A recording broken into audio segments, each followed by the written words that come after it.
সুধীবৃন্দ, আসসালামু আলাইকুম। আমি প্রথম মহান রব্বুল আলামিন আল্লাহ তাআলার নিকট কৃতজ্ঞতা জানাচ্ছি, যিনি আমাকে আজ আপনাদের সম্মুখে একটু গুরুত্বপূর্ণ বিষয়ে কিছু কথা বলার সুযোগ দিয়েছেন। আমি সেই সঙ্গে আপনাদের নিকট কৃতজ্ঞতা জানাচ্ছি যারা আপনাদের মূল্যবান সময় ব্যয় করে আমার বক্তব্য শোনার জন্য তৈরি হয়েছেন। এদেশের মানুষের কোনটা আলো ও কোনটা অন্ধকার তা বোঝার মনুষ্যত্ব তাদের নেই। কথাটা বলেছেন ডক্টর মোহাম্মদ ইউনূস। এটা কথিত।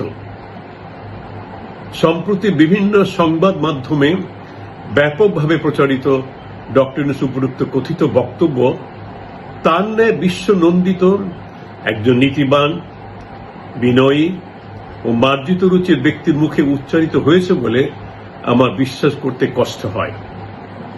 আর এই মন্তব্য প্রকৃতপক্ষে তারই যদি হয়ে থাকে, তাহলে আমার বিশ্বাস প্রায় 2 বছর কাল দেশের শাসন কার্য পরিচালনার তিক্ত অভিজ্ঞতা থেকেই তিনি ক্ষুব্ধ প্রতিক্রিয়া ব্যক্ত করেছেন। তবে এই সুযোগে তার ন্যায় একজন বিশ্ব সমাদৃত প্রাজ্ঞ ও গুণী ব্যক্তির প্রতি যথেষ্ট সম্মান প্রদর্শন করে তার ক্ষমতায় আহরণ এবং জনসম্মুখে প্রকাশিত জনকল্যাণে প্রতিষ্ঠিত কার্যক্রম অসমাপ্ত রেখে অতি দ্রুত এবং স্বচ্ছ, অবাধ ও নিরপেক্ষ নির্বাচনে প্রতিজ্ঞাবদ্ধ হয়েও বেশ খানিকটা সমালোচিত হয়ে দেশের শাসনভার ক্ষমতালোভী ও অসহিষ্ণু রাজনীতিবিদদের নিকট হস্তান্তর করার কারণ আজ অবধি আমার নিকট বোধগম্য নয়।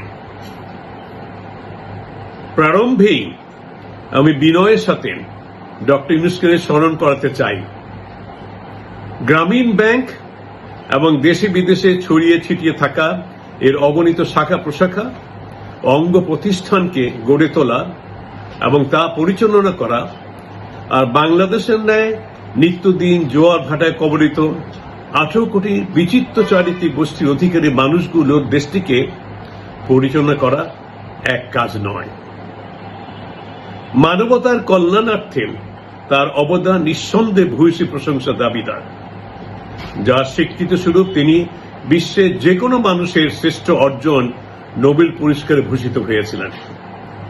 কিন্তু দুঃখজনক হল সত্য, নিজ জন্মভূমিতে তার সফলতার বীজ বপন করা হলেও এবং দেশের অভ্যন্তরে একাধিক জনহিতকর প্রতিষ্ঠান গড়ে তোলা সত্ত্বেও জীবনের সিংহভাগ সময়টুকু তিনি তার তত্ত্ব ও মতবাদ প্রচার ও বাস্তবায়নের লক্ষ্যে চষে বেরিয়েছেন সারা বিশ্ব।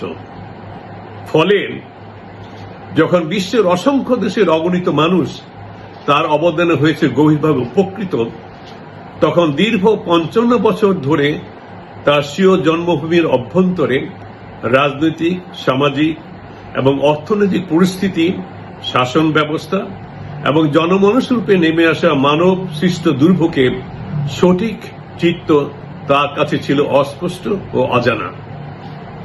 তাই পৃথিবীর ইতিহাসে এক যুগান্তরী গণ অভ্যুত্থানের মাধ্যমে নিকৃষ্টতম এক স্বৈরাচার উৎখাতের হওয়ার পরেও ছাত্র জনতার স্বতঃস্ফূর্ত ইচ্ছা ও সম্মতিতে ক্ষমতায় অধিষ্ঠিত হওয়ার পর দীর্ঘদিন যাবৎ অধিকার বঞ্চিত জনমানুষের আশা আকাঙ্ক্ষা পূরণ করে সম্ভাবনাময় বাংলাদেশকে বিশ্বের দরবারে একটি আদর্শ রাষ্ট্র হিসেবে প্রতিষ্ঠিত করার সুবর্ণ সুযোগটি তিনি হাতছাড়া করেছেন। আপামর জনসাধারণের রায়ে দেশের শাসনভার গ্রহণ করে এবং জনপ্রিয়তার শিখরে অবস্থান করে লোভী, দুর্নীতিপরায়ণ ও আধিপত্যবাদ ভিন দেশের মদতপুষ্ট রাজনীতিবিদদের পরামর্শে জনগণের নিকট প্রতিজ্ঞাবদ্ধ সকল সংস্কার ও অন্যায় প্রতিকারে দায়বদ্ধ হয়েও তড়িঘড়ি করে নির্বাচন অনুষ্ঠানের মাধ্যমে পূর্ব নির্ধারিত দলের নিকট ক্ষমতা অত্যন্তের ইতিহাস এক অমার্জনীয় অপরাধ হিসেবে তিনি চিহ্নিত হয়ে থাকবেন।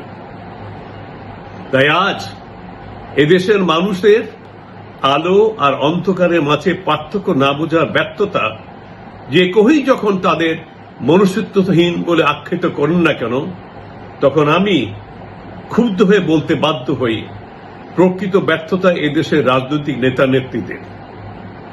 ডক্টর ইউনূসের স্কন্ধেও এই ব্যর্থতা সঙ্গত কারণে সমাভাবে অর্পিত। কারোর কোনো প্রশংসা কোরআনের লক্ষ্যে নয় বা কোনো ব্যক্তির স্বার্থ হাসিলের উদ্দেশ্যে নয়।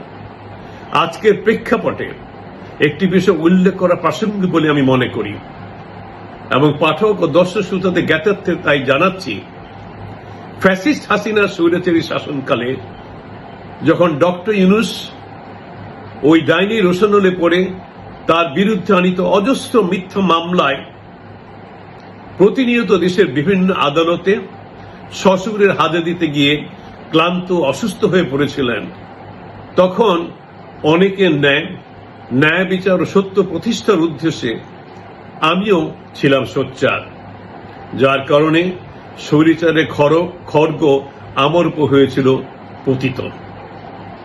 কিন্তু এদেশের সংখ্যাগরিষ্ঠ অবহেলিত ও মৌলিক অধিকার বঞ্চিত মানুষদের আশা আকাঙ্ক্ষা পূরণ করার এক অভূতপূর্ব সুযোগ পায়ে ঠেলে দিয়ে ডক্টর ইউনূস, আমি বলতে বাধ্য হচ্ছি, তার সমগ্র জীবনের অর্জনই কেবল ধূলিময় করে তোলেননি।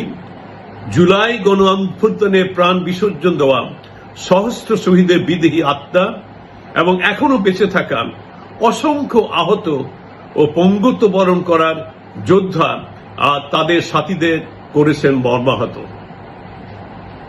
দেশ বিদেশের অগণিত মানুষের ন্যায় ডক্টর ইউনূসও আমার অন্তহীন প্রশংসা ও গভীর সম্মান ও প্রগাঢ় শ্রদ্ধার পাত্র।